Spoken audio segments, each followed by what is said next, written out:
പണ്ടൊരു കാട്ടിൽ മിടുക്കനായ ഒരു കരടി ജീവിച്ചിരുന്നു. അവനെന്നും ക്ഷാമകാലത്തേക്ക് വേണ്ടി തേൻ ശേഖരിച്ചു വെക്കുമായിരുന്നു. അങ്ങനെ അന്നും പതിവ് പോലെ അവൻ തേൻ ശേഖരിക്കാൻ പോയി. അപ്പോഴാണ് അതുവഴി തന്റെ സുഹൃത്തായ തേനീച്ച പറന്നു വന്നത്.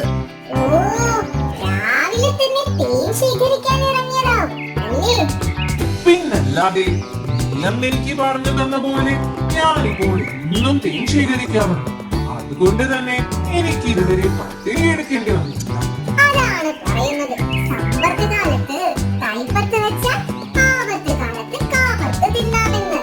നീ വരുന്നു എന്റെ കൂടെ?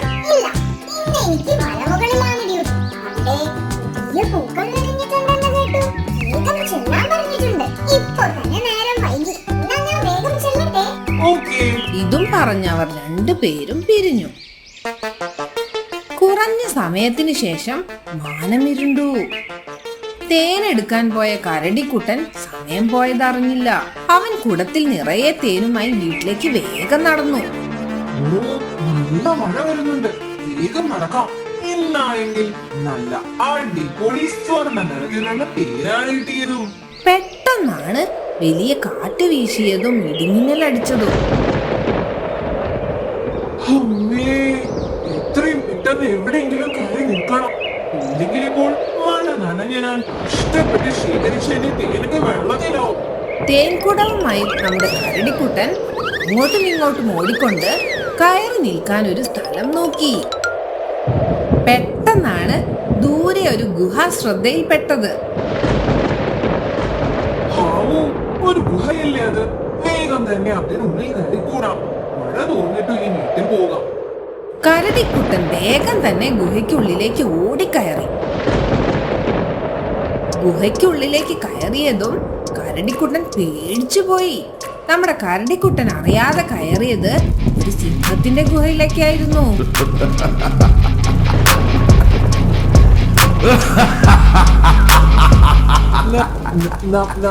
നമസ്കാരം, എല്ലാവർക്കും സുഖമല്ലേ?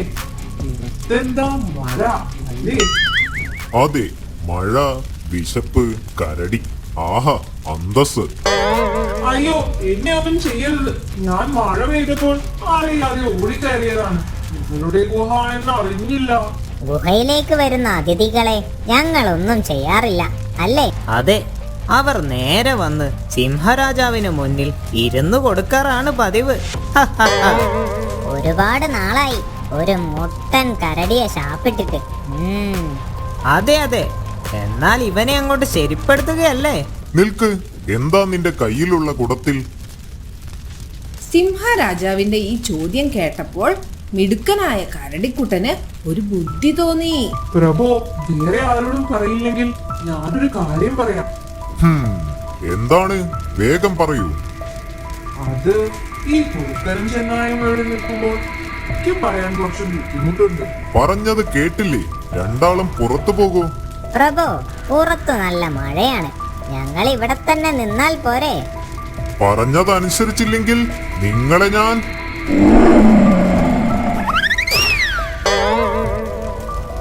പറയൂ, നിനക്കെന്താണ് പറയാനുള്ളത്? പ്രഭു, ഇതൊരു മാജിക് തേനാണ്. എന്റെ മുൻമുത്തശ്ശി നാട്ടിലേക്കാൾ ആയുർവേദ മരുന്നുകൾ കൊണ്ട് ഉണ്ടാക്കിയതാണ്. എന്ത് മാജിക്? എന്താണ് ഈ തേനിന്റെ പ്രത്യേകത? കേൾക്കട്ടെ. ഈ തേൻ ആര് കുടിക്കുന്നോ അവർക്ക് ഈ കാട്ടിലെ ഏറ്റവും വലിയ ശക്തിയുള്ളവരാവാം. അല്ലാതെ അവർക്ക് മരണമില്ല. എല്ലാ കാലത്തും ഒരുപോലെ പ്രായമാവാതെ നിൽക്കും. അത് കൊള്ളാമല്ലോ. എന്നാൽ ഈ കാട്ടിലെ രാജാവായ ഞാൻ തന്നെയാണ് ആ തേൻ കുടിക്കേണ്ടത്. അത് എനിക്ക് തന്നേക്ക്. അയ്യോ പ്രഭു, ഇത് അങ്ങനെ കുടിക്കാൻ പറ്റില്ല. പിന്നെ? വെറുതെ ഈ തേൻ മാത്രം കുടിച്ചാൽ ഇതിലെ മാജിക് ഗുണം ചെയ്യില്ല. അതിനൊരു കാര്യം കൂടി ചെയ്യണം. എന്റെ മുത്തശ്ശി പറഞ്ഞിട്ടുണ്ട്. എന്ത് കാര്യം? ഒരു ചെന്നായുടെ വാൽ കൂടി ഇതിലിട്ട് തിളപ്പിച്ച് കഴിക്കണം. എന്നാലേ ഇതിന്റെ ഗുണം അനുഭവിക്കാൻ കഴിയൂ. എനിക്ക് എവിടെ നിന്ന് കിട്ടാനാ ചെന്നായുടെ വാൽ? ഇതുകൊണ്ട് അമ്മ തന്നെ ഈ തേനെടുത്തോളൂ. നമ്മുടെ കൂട്ടത്തിൽ തന്നെ ഉണ്ടല്ലോ ചെന്നായ. മന്ത്രി, ചെന്നായോട് വേഗം വരാൻ പറയൂ. അയ്യോ, എന്റെ വാൽ ഞാൻ തരൂല. മന്ത്രി വിളിച്ചത് കേട്ടില്ലേ? ചെന്നായോട് വേഗം വരാൻ പറയൂ. ദാ വരുന്നു പ്രഭു. അവർ രണ്ടുപേരും പേടിച്ച് വിറച്ച് രാജാവിനെ കാണാൻ പോയി. എനിക്ക് നിങ്ങളുടെ വാൽ വേണം. ഇല്ല, ഞാൻ തരില്ല. ഇത് പറഞ്ഞ് ചെന്നായ ഓടി. മന്ത്രി, ഞാൻ അവനെ പിടിക്കാൻ പോവുകയാണ്. അതുവരെ ഈ കരടിയെ നോക്കണം. ഇതവന്റെ ബുദ്ധിയാണെങ്കിൽ അവനെ നമുക്ക് ഒരുമിച്ച് ശരിപ്പെടുത്താം. ഇതും പറഞ്ഞ് സിംഹം ചെന്നായയെ പിടിക്കാൻ പോയി. അങ്ങനെ ഗുഹയ്ക്കുള്ളിൽ കരടിയും കുറുക്കനും മാത്രമായി. അയ്യോ, ഒരു കാര്യം പറയാൻ മറന്നു. എന്ത് കാര്യം? അത് നിങ്ങളോട് പറയാൻ എനിക്ക് കുറച്ച് ബുദ്ധിമുട്ടുണ്ട്. ഒന്ന് വേഗം സിംഹരാജാവിനെ വിളിച്ചു കൊണ്ടുവരുമോ? അയ്യടാ, നിന്റെ ഐഡിയ മനസ്സിലിരിക്കട്ടെ. ഞാൻ സിംഹരാജാവിനെ വിളിക്കാൻ പോകുന്ന തക്കം നോക്കി നിനക്ക് രക്ഷപ്പെടാനല്ലേ. അതെന്റെ അടുത്ത് നടക്കില്ല മോനെ. അയ്യോ, അതല്ല. ദേവനെ ശക്തി ലഭിക്കാൻ ചെന്നായുടെ വാൽ മാത്രം പോരാ. പിന്നെ വേറെ എന്താണ് വേണ്ടത്? അത് പറഞ്ഞാൽ നീയൊന്നും ചെയ്യരുതേ. ഇല്ല, നീ പറ. നിന്നെ നോക്കാൻ ഏൽപ്പിച്ച മഹാരാജാവ് പോയത്. സിംഹരാജാവ് വരുമ്പോൾ നിന്നെ ശരിയാക്കിയത് കണ്ടാൽ മൂപ്പർ എന്നെ ശരിയാക്കും. നീ കാര്യം പറ. അത് പിന്നെ ചെന്നായുടെ വാലിന്റെ കൂടെ ഒരു കുറുക്കന്റെ വാലും ചേർത്ത് വേണം തേൻ തിളപ്പിച്ച് കഴിക്കാൻ. എന്നാലേ ഈ തേനിന്റെ ശക്തി ഫലിക്കൂ. ദൈവമേ, നീ എന്നോട് പറഞ്ഞത് പറഞ്ഞു. ഇത് നീ ആ വട്ടൻ രാജാവിനോട് പറയല്ലേ. പറയാതെ പിന്നെ മാന്ത്രിക തേനിന്റെ ശക്തി ഫലിച്ചില്ലെങ്കിൽ പിന്നെ എന്നെ ശരിയാകില്ലേ രാജാവ്? ആ രാജാവ് വരുന്നുണ്ടെന്ന് തോന്നുന്നു. എന്നാൽ ഞാൻ കാശിക്ക് പോയെന്ന് പറഞ്ഞേക്ക്. അങ്ങനെ മഴ മാറി കരടി തന്റെ തേനുമായി വീട്ടിലേക്ക് പോയി. മിടുക്കനായ കരടിക്ക് അവസരോചിതമായ ഇടപെടൽ കാരണം സ്വന്തം ജീവൻ തിരിച്ചു കിട്ടി. ജീവിതത്തിൽ പേടിക്കാതെ മുന്നേറുക.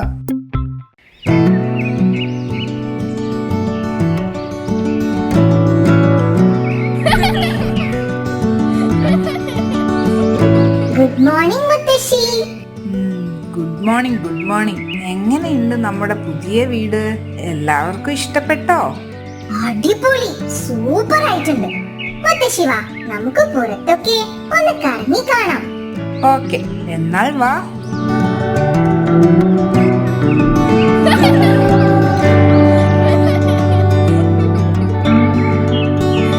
മുത്തശ്ശി വാ, നമുക്ക് ഒരുമിച്ച് കളിക്കാം.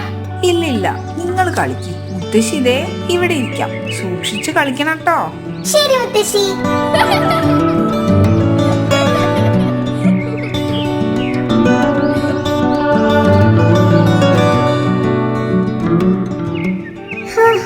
മുത്തശ്ശി കളിച്ചു ക്ഷീണിച്ചു അല്ലേടാ?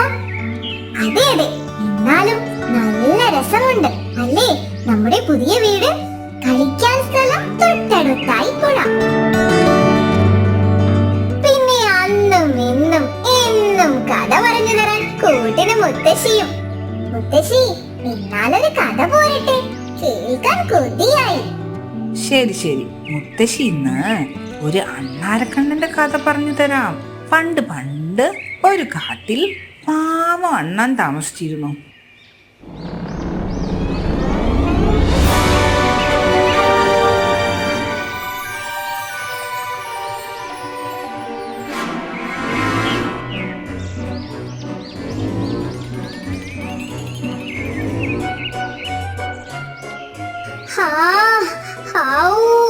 അമ്മേ, രാവിലെ തന്നെ വിശന്നിട്ട് വയ്യല്ലോ.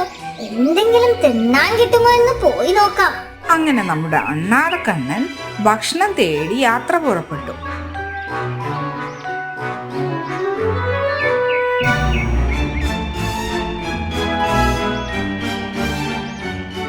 എന്തെങ്കിലും തിന്നാൻ തരപ്പെടുമോ എന്നറിയാൻ അവൻ എല്ലായിടത്തും പരതി നടക്കുകയായിരുന്നു.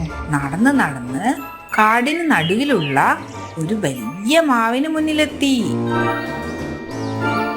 അതാ മരക്കൊമ്പിൽ ഒരു നല്ല പഴുത്ത മാമ്പഴം കിടന്നാടുന്നു.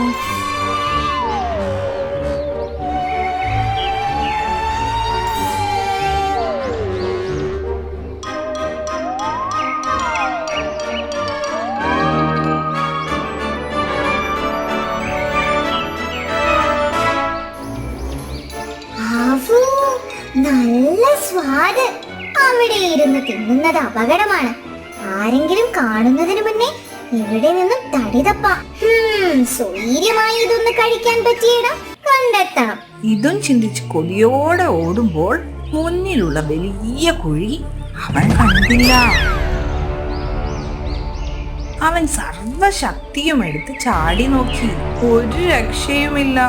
ഇത്ര വലിയ കുഴിയിൽ നിന്നും എങ്ങനെ പുറത്തു കടക്കാൻ? രക്ഷിക്കണേ. അപ്പോഴാണ് അതുവഴി ഒരു കുരങ്ങൻ വന്നത്. ആരാണ് ഈ കുഴിയില്? ഞാൻ അണ്ണാറക്കണ്ണനാണ്. പുറത്ത് ആരാണ്? കുരങ്ങേട്ടനാണോ? അതെ, നീ ഇവിടെ എന്തെടുക്കുകയാണ്? ഈ കുഴിയിൽ നിന്നും പുറത്തു കടക്കാൻ ഇത് തന്നെ വഴി.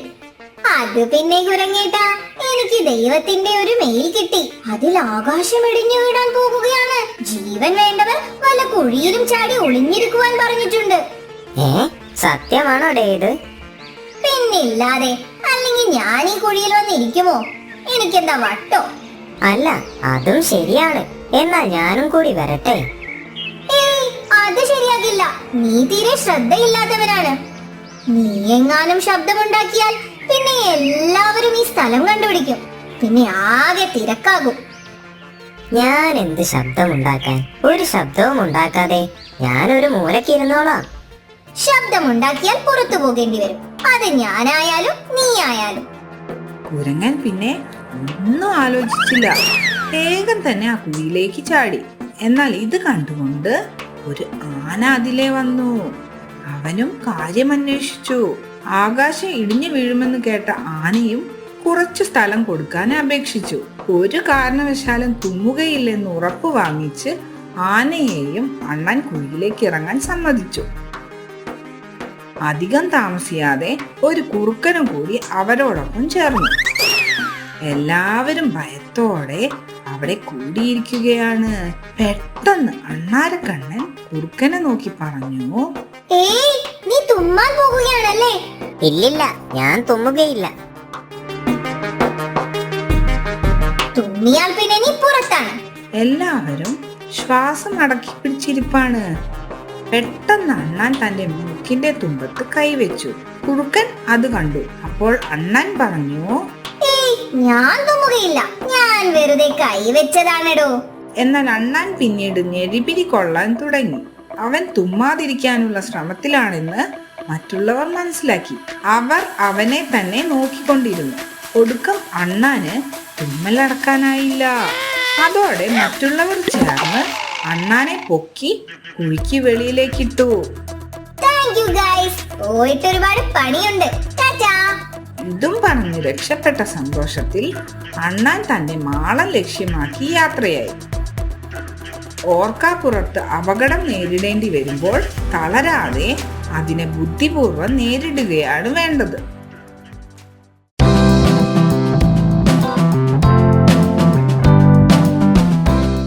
പണ്ടൊരു കാട്ടിൽ സുഹൃത്തുക്കളായ 2 മുയലുകൾ ജീവിച്ചിരുന്നു, മിട്ടുവും ചൊട്ടുവും.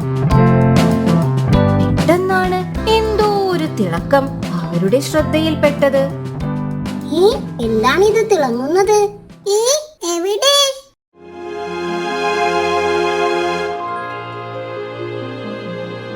ദാ അവിടെ. ഹായ്, നല്ല രസമുണ്ടല്ലോ കേൾക്കാനും. ഇതേതോ നാട്ടാനയുടെ കയറ്റിൽ നിന്ന് വീണു പോയതാണെന്ന് തോന്നുന്നു. അത് നമുക്ക് വേണ്ട. അതവിടെ തന്നെ വെച്ചേക്ക്. അയ്യടാ, നിനക്ക് വേണ്ടെങ്കിൽ വേണ്ട, എനിക്കിത് വേണം. ഞാനും ഇത് നാട്ടാനകളെ പോലെ കയറ്റിൽ കെട്ടി നടക്കും. പറയുന്നത് കേൾക്ക്. അതവിടെ തന്നെ വെച്ചേക്ക്. ഞാനിത് എവിടെയും വെക്കില്ല. എനിക്കിത് വേണം. അത് കയ്യിൽ വെച്ചാൽ അപകടമാണ്. ഒരു അപകടവും ഉണ്ടാവില്ല. ഉണ്ടാവാതെ ഞാൻ നോക്കിക്കോളാം. ഞാൻ പറയാനുള്ളത് പറഞ്ഞു. ഇനിയെല്ലാം നിന്റെ ഇഷ്ടം. എന്തായാലും ഇതും പിടിച്ച് എന്റെ കൂടെ നടക്കണ്ട. ഞാൻ പോവുക. ഇതും പറഞ്ഞ് മിട്ടുമുയൽ നടന്നുപോയി. അവൻ പോണേ പോട്ടെ. ഈ മണി ബാക്കി കൂട്ടുകാർക്ക് എല്ലാവർക്കും ഇപ്പോൾ തന്നെ കാണിച്ചു കൊടുക്കണം.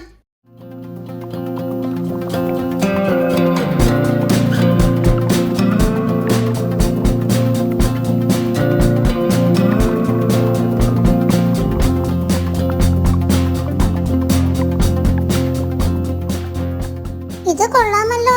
എവിടെ നിന്ന് കിട്ടിയ നിനക്കിത്? വഴിയിൽ നിന്ന് കിട്ടിയതാ. നല്ല രസമില്ലേ?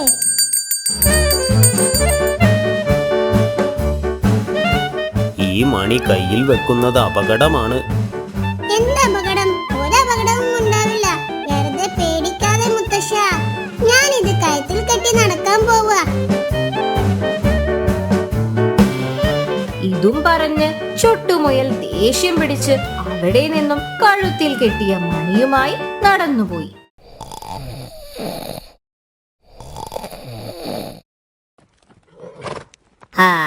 വിശന്നിട്ട് വയ്യല്ലോ. ഒരു എലിയെ പോലും കാണാനില്ലല്ലോ.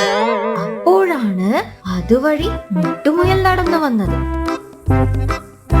കുറുക്കനെ കണ്ടതും മിട്ടുമുയൽ ഓടി രക്ഷപ്പെട്ടു. എന്നെ കാണുമ്പോൾ തന്നെ ഓടിക്കളയും. പിന്നെ എങ്ങനെ എന്റെ വിശപ്പ് മാറിക്കിട്ടും? പാവം ഞാൻ. അപ്പോഴതാ അതുവഴി കഴുത്തിൽ കെട്ടിയ മണിയുമായി ചുട്ടുമുയൽ നടന്നു വന്നു.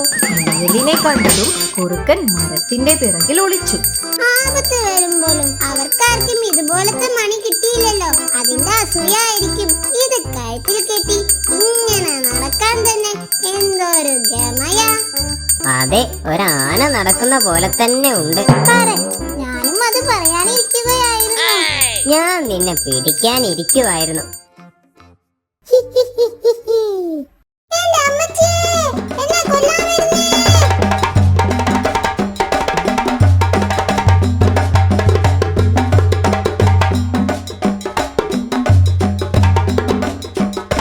അയ്യോ, ചൊട്ടു അപകടത്തിലാണല്ലോ. കൂട്ടുകാരെ വിളിച്ച് വേഗം വരാം. നിക്കടവിടെ, എനിക്ക് വിശന്നിട്ടല്ലേ, പ്ലീസ്.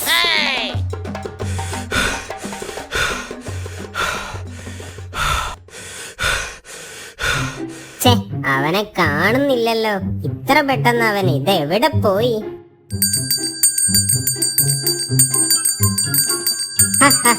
കഴുത്തിൽ മണി ഉള്ളത് ഭാഗ്യം. അവൻ ആ കുറ്റിക്കാട്ടിൽ തന്നെ ഉണ്ട്. ചാക്കിട്ട് തന്നെ പിടിക്കാം. അപ്പോൾ ഓടാൻ കഴിയില്ലല്ലോ.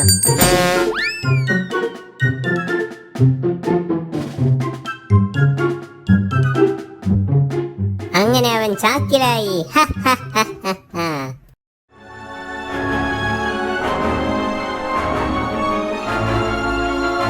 നമ്മുടെ ചൊട്ടുമുയലിനെ ആ കള്ളക്കുറുക്കൻ പിടിച്ച് ചാക്കിലാക്കി. അവനോട് ഞാൻ പറഞ്ഞതാണ് അത് കഴുത്തിലിട്ട് നടക്കരുതെന്ന്. ഞാനും പറഞ്ഞതാണ്. ഇനി അതൊന്നും പറഞ്ഞിട്ട് കാര്യമില്ല. നിങ്ങളെല്ലാവരും എന്റെ കൂടെ വരൂ. നമുക്ക് അവനെ എങ്ങനെയെങ്കിലും രക്ഷിക്കണം.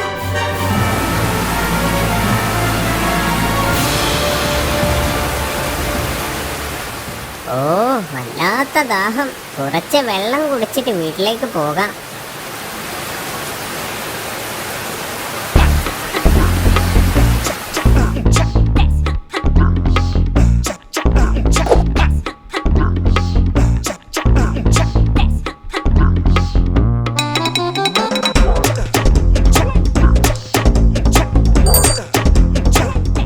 ഇനിയെങ്കിലും മുതിർന്നവർ പറയുന്നത് കേൾക്ക്. സോറി മുത്തശ്ശ, എനിക്കെന്റെ തെറ്റ് മനസ്സിലായി.